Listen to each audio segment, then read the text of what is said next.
But, Mr. President, I come to the floor today to talk about the National Defense Authorization Act. The bill enacts critical military policy for our nation and for our troops. The House of Representatives passed the NDAA last week, and they did it with strong bipartisan support, and now it's time for the Senate to act. The previous administration failed to keep America safe. It allowed over 10 million illegal immigrants to flood across our border. It was responsible for a deadly and disastrous retreat from Afghanistan, and it undermined Americans' power around the world. President Trump and Republicans in this last year have been restoring peace through strength. Under Republican leadership, America is becoming safer and more prosperous. This year's National Defense Authorization Act, it refocuses our military. It focuses on our core mission of defending the homeland and defending American interests overseas.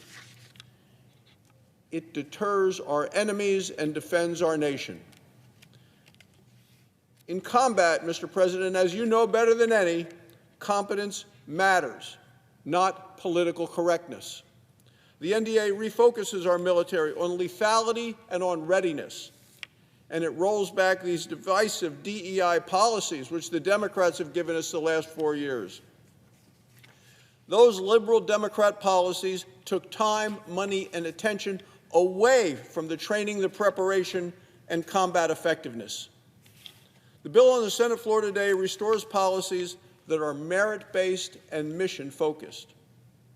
Additionally, the NDAA builds on the recruitment surge that we have been experiencing in this country. We've seen it during the past year, during the Trump administration. Recruitment numbers went up, started to go up the day President Trump was elected back to office. It gives our troops a well-deserved pay raise. It increases recruiting bonuses. It has better pay, and it improves recruiting, retention, and readiness of our troops. Mr. President, a stronger military means a stronger America. This bill prioritizes defending our homeland. And it does that because threats at home and abroad are continuing to increase, and they are increasingly connected. We saw that in the terrorist attack in Australia. We also see at home a terrorist gunman from Afghanistan attacked our National Guardsmen right here in Washington, D.C. This bill strengthens the tools needed to keep our border secure. At the same time, it invests in the next generation of missile defense, and that includes the Golden Dome initiative.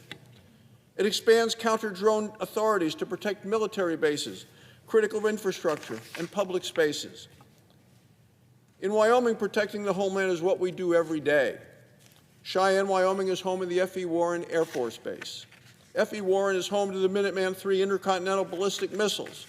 These are critical to our nation's nuclear deterrent. The NDAA modernizes communications and electrical infrastructure at F.E. Warren for this critical program.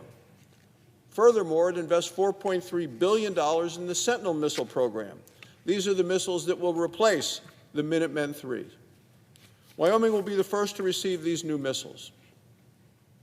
As China advances hypersonic missiles, modernizing our nuclear deterrent is essential to keeping America safe. The bill we're voting on today modernizes our military across the board.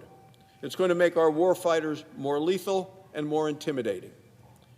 Investments in shipbuilding and new fighter aircraft will strengthen American dominance in the air as well as the sea.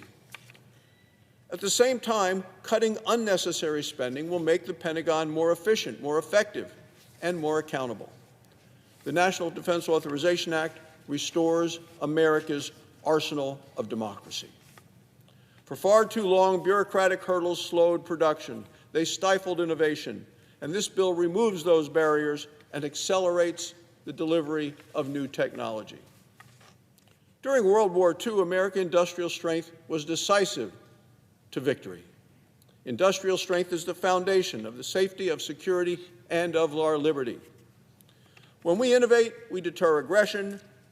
Weakness invites conflict.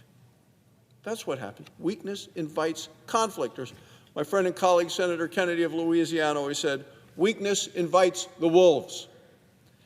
Strength deters the enemy. It deters and prevents wars. Under this bill, we're sending a clear message, a message that we will defend our nation that we will support our troops, that we will build out and they will outbuild and out-innovate our adversaries, and never apologize for American strength. Thank you, Mr. President. I yield the floor.